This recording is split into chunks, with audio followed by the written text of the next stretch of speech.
Hi, everyone. My name is Robbie Anderson. I am currently a registered nurse at Carolina's Medical Center in Charlotte, North Carolina. I started out as a new graduate nurse 2 years ago in an adult medical ICU unit, and that's still the unit I work in today. I'm actually volunteering at a summer camp for kids with chronic illnesses and disabilities. I've been part of this camp for 9 summers now, and I love coming back each summer and being able to volunteer as a camp nurse now. Over the course of my health policy class, I have taken part in a collegiate debate over an active piece of legislation. The legislation we have debated on is North Carolina House Bill 325, also known as the Opioid Epidemic Response Act. During this debate, I have provided evidence both to support and oppose this legislation. A reason for support is the fact that revising the Controlled Substances Reporting System in North Carolina will now include benzodiazepines. Benzodiazepines actually take account for over 30% of overdoses involving opioids.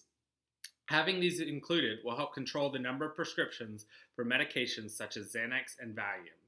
If this act is not passed, the opioid epidemic may continue to get worse without any regulation. The Opioid Epidemic Response Act also removes the ban of use of state funds to purchase supplies for syringe exchange programs. A reason not to support this bill are the cons associated with these syringe exchange programs.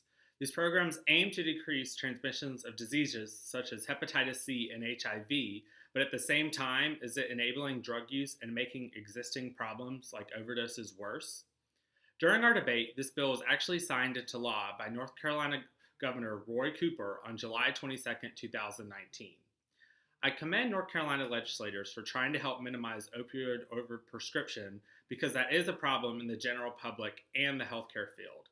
However, I'm afraid this legislation may not be the correct solution for our problems.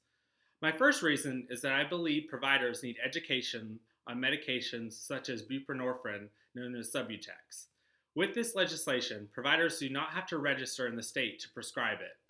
Federal regulations state that for physicians prescribing these medications must complete mandatory education and only prescribe up to 275 patients a year.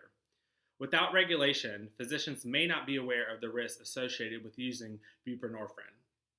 Secondly, in regards to the relevance to the nursing profession, I think this bill would hinder nurse practitioners from appropriately prescribing medications like Subutex, as the legislature makes it more difficult for them to prescribe them, as they would not have the same prescribing rights as physicians. Lastly, the syringe exchange programs, again, do not fulfill maybe the intended purpose. I find it very interesting that this bill has the potential to have a financial and ethical burden on our taxpayers. While again, these programs aim to decrease the transmission of infections, are they again just supporting the use of IV drugs? Taxpayers may not be okay with supporting this type of activity. I believe that while the intention of this bill is to assist with current opioid crisis, I do believe it needs further revision. Thank you so much for your time today, and I've really enjoyed debating over this topic this semester.